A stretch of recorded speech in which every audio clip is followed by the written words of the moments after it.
After Trump got elected the first time, the explanation that got the most traction was that somehow white working class resentment and anger was so strong that it changed everything, and that's how Trump won. The truth is, the data about white working class voting and that theory about why they voted the way they did could have been applied to any election and any Republican candidate going back to Ronald Reagan. Nonetheless, as with any election, there is some truth to it. This time, if we focus on that, we're missing something very important. And that is that the Trump-Musk regime, yes, is fueled by a lot of white resentment and anger, but it is also undergirded by a lot of very, to use a technical term, whacked out political theories, and we have to understand them.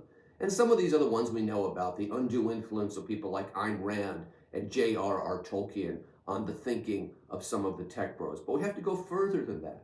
Some of the radical right-wing Christian thinking that has informed this administration, some of the network state thinking, some of the racial thinking. This is a movement that, like most fascist movements, has a theoretical component to it.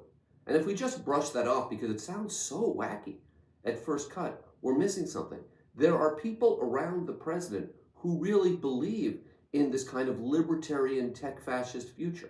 There are people around the president who really have a totally misinformed and angry take on Christian theology. There are people around the president who really believe deeply in ideas like race war. And if we don't understand that, we're never going to understand the Trump presidency. And we can keep telling ourselves, particularly those of us who are not white working class people, that, oh, it's their fault. They're the bad ones. They're the ones we have to blame. It's a lot more complicated than that.